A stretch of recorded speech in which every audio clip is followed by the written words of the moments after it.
Force yang Roger Lekenport sudah punya full item, itu sakit banget pecahnya. Nightmare Expound? Nightmare Respawn juga ada, betul. Wow, banyak sebenarnya ya kombinasi yang akan bisa dibawakan juga. Tapi ya untuk sekarang kita akan melihat bagaimana 4 punggawa teranyar juga ya pastinya yang dibawa kembali untuk RRQ Hoshi. Ini akan langsung menghadapi salah satu perwakilan Indonesia kita di MSC kemarin yaitu EVOS Glory. Oke. Yes, benar banget. Dan juga yang di kolom komentar, kalian jangan mau kalah rame sama yang di arena. Di kolom komentar ramaikan support tim idola kalian. Karena kali ini RRQ, pembangunan yang belum kita lihat berhasil, sudah harus melawan tim EVOS Glory dengan line up kemenangan mereka. Mampukah RRQ mendapatkan kemenangan atau EVOS Glory memantapkan di laga kali ini? FPL Arena, pada tepuk tangannya! Wow. Round, let's go to the lane of down. Ini perasaan-perasaan yang lumayan kita rindukan ya setelah kita rehat juga beberapa bulan. Yes, akhirnya MPL kembali dimulai dengan crowd yang begitu luar biasa pastinya. Tapi untuk match up nih ya, dimana kita tahu Anavel is online, ini akan berhadapan dengan Alphanya. Oke. Ya, dan yang lebih serem buat Anavel adalah bagaimana Ruby di sini adalah counterpart untuk Hayabusa itu sendiri. Alright. Jadi agak berbahaya untuk bisa masuk, tapi dia harus menunggu nanti timing yang tepat. Mungkin akan bisa menerobos pertahanan dari RRQ Hoshi. Ya, mungkin kalau kita ngelihat Kararinsya dan juga Ido, kita udah lihat permainannya. Aku lebih penasaran gimana cara gameplay mereka dari segi RRQ untuk menutup jalan dari EVOS Legend. Karena jungle yang mereka miliki, karena kita tahu Anavel itu permainannya cukup lincah loh dengan Assassin. Betul, betul. Tahu celah-celah mana yang harus dimakan. Oke. Tapi kalau ngeliat dari segi emblemnya, Brans ini full damage kayaknya ya. Ya, Ngincer banget. Best common apa ya dia ya, bukan assassin juga. Dia pengen sekali loncat roar di depan sana ya. Yep. Dreams juga full defense, Formness konkasif yang dipakai. Jadi ya gak terlalu banyak lah untuk emblem-emblemnya sih. Dan Idok dengan full defense item. Dan jelasnya juga dengan emblem tank yang bakal dimainkan. Masih dengan ya farming pattern santai dulu ya untuk di early game. Terutama melihat bagaimana Anavel yang harus bisa mencari target yang belum bisa didapatkan. Dikarenakan ya ini kalau mau mendekat, ini bisa dipunish Dreams. Oke, langsung ada Alpha is online. Tapi damage-nya masih belum cukup Dreams di depan sana. Purify? Ditambah lagi dengan Purify yang sudah keluar, ini menandakan informasi yang cukup lumayan mahal. Tapi Ya. para pasukan dari tim EVOS, mereka nampaknya masih tidak mau terlalu agresif. Ketika mereka tahu jungle mereka bukan jungle early. Dan juga agresivitas ternyata dari RRQ ini terkonsep ya. Dia mau coba untuk pick off ke arah tengahnya juga dan memaksa. Ada Purify spell tadi yang digunakan dan setup Kara Turtle telah dilakukan oleh RRQ Hoshi. Terus Oke, retribution is on point. Karena nampaknya di sana juga mereka tidak memiliki Hayabusa untuk melakukan contest. Ketika Fluffy terlalu sakit, membuat para pasukan dari tim EVOS masih berada di level 3. Ini berbahaya untuk Fluffy. Mereka memilih untuk mundur harusnya dibandingkan mereka melakukan engage. Nggak terlalu worth it ketika dapetin bahkan dari cuma Dairon doang di depan sana. Nah, tapi ini meresahkan sekali ya dengan lantern flare-nya diangkat, Wow. terceter. Tapi Wow. self prediction oke. Wow! Mungkin ini adalah salah satu prediksi yang muncul ketika line up kita belum tahu siapa. Betul. Kemarin cukup mengagetkan kita, tapi ternyata dengan line up yang sekarang membuat seluruh caster bahkan bahasa Inggris menuju ke arah RRQ. Yap. Oke, ini juga ekspektasi Wow. lagi nih berarti nih ya. Oh, iya. Yang diemban. Oke. Tapi sepertinya juga kembali dari I'm offended. I'm offended dari Cloudcon di depan sana. Kayaknya kalau untuk dipasang mendapatkan satu point kill masih tidak cukup baik. Ketika Rinsya akan coba dipasang, dapatkan first blood. Hampir di tangan Rinsya. Flicker for defensive. Membawa pasukan tim EVOS Glory. Mereka yang hampir mendapatkan keuntungan. wow, itu luar biasa juga sebenarnya respon yang bisa diberikan ya dari EVOS Glory. Wah, dua-duanya pakai Anavel. Retribution from Anavel. Oke, tapi ya bisa kita bilang tadi merespon yang manis juga ya, karena tadi Dominator dibuka di momen yang tepat sehingga tidak ada korban yang jatuh sama sekali dari kedua belah pihak. Dan untuk unggul gold masih dengan cukup tipis sekarang, dan lihat bagaimana berhati-hatinya sebenarnya untuk kedua EXP dan juga goldnya nih, karena semuanya saling bersembunyi di dalam rumput menunggu siapa yang membuka gerakan terlebih dahulu. Yap. Dan juga kalau ngelihat dari mid-nya ya, Nightmare Spawn ini bisa dihancurkan dengan cukup cepat ya pakai Lantern Flare. Ya bisa dipindah ya. Dipindah juga Pindah ya. tempat ya, diangkat nanti. Digeser ya. Jadi gak banyak juga tadi ya momen yang bisa dilakukan untuk bisa poking damage balasan dari sisi Cloud Kun-nya. Tapi sementara di Gold Lane ini masih cukup anteng tapi Skylar unggul level. Iya, dan bisa zoning branch juga lihat tuh. Dengan di upgrade-nya untuk Speedy Light Wheel yang menjadi 10 second, membuat dia pasti cukup powerful untuk bisa nge-spam akhirnya Speedy Light Wheel. Oh, tapi lihat damage dari Warcry ini dari seorang Brand. Membuat Skylar kali ini harus tidak boleh terlalu bersemangat mendapatkan point kill dari dirinya. Karena bisa dibalikan keadaan dengan adanya Wolfform. Depan sana fokus menuju ke arah sosok seorang Fluffy. Bahkan coba dimakan penalti Son. Masih mendapatkan 2. Coba ditarik kembali. Dan Fluffy flicker power defensif. Memberikan informasi kalau tidak akan ada initiate ke arah backline dari tim RRQ. Oke, Fluffy memang harus pulang harusnya ya dengan flickernya juga tadi dibuka. Penalty zone gak ready. Curse of Blood. Oh, di depan sana ada Curse of Blood. Tapi nampaknya Darren langsung hilang begitu saja. Shadow Kill terbagi menjadi 2. Dan bahkan Red Remote. Roxanne Sunshine. Membalaskan kembali keadaan dari seorang Anafel. Mencoba untuk menangkap seorang Anafel. Dan bahkan 2 point kill didapatkan oleh EVOS. Walaupun 2 point kill, tapi pertukaran dengan jungle. Hitungan kasar memang 1,5. Tapi jungle-nya yang tumbang, Ul. Iya, dan ini cukup mahal pastinya. Apalagi juga tadi Retribution dari Sutsujin kembali on point. Membuat objektif gameplay bisa ditunjukkan nih oleh Kyoshi. Ya, jangan lupakan juga Chusin yang dipergunakan sekarang ya. Ini memberikan efek utility yang cukup panjang dan mengesalkan. Sehingga efek knock up dan juga knockdown-nya ini nge-buying time yang sangat cukup tadi untuk bisa menahan duel di area dari Turtle. Oh, ini di freeze guys ini wave-nya juga. Maksa Bransnya biar maju pastinya. Dan dari segi itemization, Hunter Strike dan juga War Axe yang berbeda dari kedua belah jungler. Ya, dari junglernya butuh sustain ya buat Arkihoshi, sedangkan EVOS Glory mereka harus bisa mencari cara untuk memaksimalkan Hunter Strike yang sudah dipegang sekarang. Oke, tapi ini respect dari Brands. Dia lebih fokus ke arah Thunderbelt. Dia tahu dari Skylar bisa melakukan poking damage. Itu yang membuat dia selamat sampai sekarang. Dan last hit dari Brands bagus banget. Akhirnya membawa dia menuju ke arah Windtalker yang akhirnya nanti punya damage ketika 1-by-1 situation dengan seorang Kari. Iya. Dan juga nih dari Rogernya kayak kelihatan dia lumayan bisa kating sebenarnya di landing phase ya. Tapi Confident. ditekan. Dia confident sekali dari Brands aku lihat. Dan ya kita tidak akan melihat move on untuk Brands bantu mid atau yang jauh ya. Karena dia nggak ada sepatu sama sekali tadi langsung thunder. Wow, no way, no way. Hayabusa sedikit diambil ke arah Pak Orange Buff, ya itu bahaya banget sih.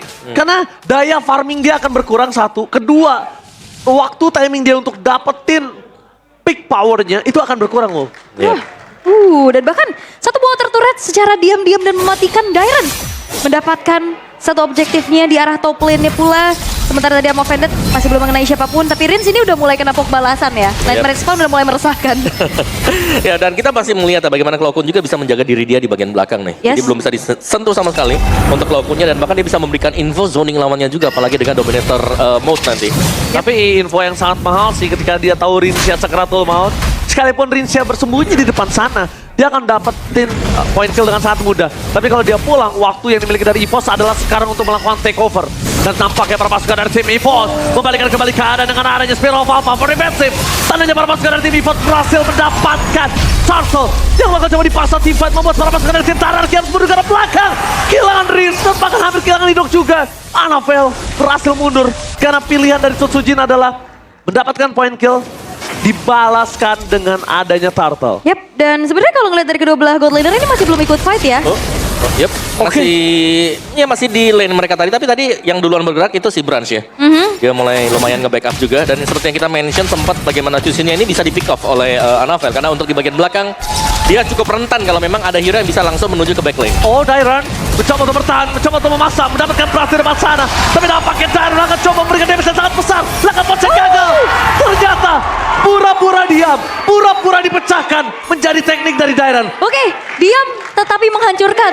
Dan ini ternyata ada lagi.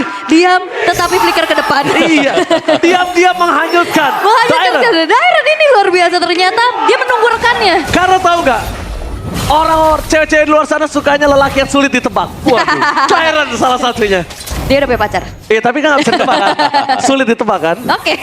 Tapi untuk sejauh ini RRQ mereka nggak ngejawab untuk fight terus-terusan ya. Betul. Dia lebih ke ya udah coba untuk culik satu, tahan dulu, nggak mau yang terbawa adrenalin juga untuk bisa membawa adanya agresivitas yang cukup terlalu berarti. Tapi turret-turretnya nih, diam-diam juga udah mulai dihancur-hancurin. Iya, dari objektif ya. buat Rocky Hoshi juga. Oh. Tapi duel yang seru di bawah nih. Oh, bahkan di depan sana para pasukan dari tim EVOS. Mereka harus di-fight tanpa adanya seorang Anvil. Dan Flavi gak bisa menang, dia bisa diberikan oleh seorang Skylar. Terlalu rembuk badannya ketika dia harus menghadapi seorang Skylar. Karena Skylar tanker killer di menit yang ke-8 dengan 1000 gold difference. Tandanya item dia lebih banyak kali ini harusnya. Dan Darren juga emang harus tumbang ya untuk sejauh ini. Dari gold emang nggak terpaut jauh juga. Karena dari kedua belah tim ini coba untuk bermain lebih hati-hati banget sih. Ya, tapi Rins levelnya udah unggul ya dibandingkan Cloud Kun juga tadi. Dan untuk bisa pick off Rins ini agak sulitnya adalah mereka butuh Anafel sekarang buat EVOS-nya. Oke. Untuk bisa langsung ke belakang. Kalau mereka mengandalkan Fluffy, Fluffy akan ditarik lebih dalam lagi. Masuk ke wilayah dari Arki Hoshi. Oke. Ya itu dia, ketika mereka team fight tanpa adanya Anafel, sulit banget untuk bisa nge-catch up backline mereka loh. Ya. Apalagi Rins juga dia kan punya shield tambahan nantinya ya kan. Untuk Kosmananya juga yang memang tidak digunakan di saat Crimson Beacon-nya ini diaktifkan. Yap. Dan itu memang menjadi senjatanya dia sih untuk bisa kabur. Terus juga tadi kalau nggak salah lihat ada Clock of Destiny ya. Berarti lebih tebel lagi dengan penambahan dari Hybrid Defense setiap kali memberikan attack. Oh! Lihat yang masih dapatkan dan bahkan tim fight kembali terjadi, mereka kehilangan Flavi. Rinsya memaksa di depan sana. Satu ada Shadow karena Rinsya dapatkan Shadow kill. Flavi keluarkan dari seorang Anvil, menahan gitu saja. Satu terjadi, Basila double kill dari berikan oleh Dairan, memberikan informasi yang sangat mahal. Tapi mereka mencari di mana Anvil berada dan akhirnya Anvil terdeteksi, membuat para pasukan dari tim EVOS mampukah mereka masuk ke dalam. Tapi Anvil tampaknya Shadow Gile tidak terlalu berani dan tangan membuat dirinya tumbang. Anvil membuat dirinya masuk ke lubang buaya. Dairan lagi-lagi berhasil melakukan adanya satu buah pick off dan satu buah shatter yang memang tepat menuju ke arah Anafel. Nampaknya keputusan menurunkan Dairan ke MDL kemarin adalah sebuah kesalahan. Karena lihat performa di debutnya mereka di season 14. Dairan menunjukkan kualitas kalau dirinya ingin memantapkan diri di MPL dan tidak tergeser. Yap. Alright. Dan dia memakan Quad Shadow tadi ya. Jadi mau gak mau akhirnya Anafel harus nabrak dia dulu nih sebelum bisa masuk ke Lord tadi. Oke. Dan bahkan Lord sekarang udah tersummon. Purple buff akan coba untuk diintip dulu. Sepertinya. Wah, tapi kayaknya pemain-pemain dari EVOS Glory mereka bersikeras untuk bisa men-secure karena purple buff-nya. Oke. Untungnya dapat ya. Maksa sih, lebih karena maksa ya. Red Ring-nya digunakan juga, tapi dari segi itemization dan ini dia Clock of Destiny dan juga Glowing One Yep. yang buat dari Rinsia. Ini sustain banget juga tadi. Ya, tebel sih dengan Clock of Destiny yang baru ya. Legend Gem kan adalah bagian dari Clock of Destiny juga. Ada penambahan untuk HP 800. Oke, dengan adanya I'm Offended tadi kayaknya gagal lu, walaupun Skylar udah siap dengan Speedy Light Wheel.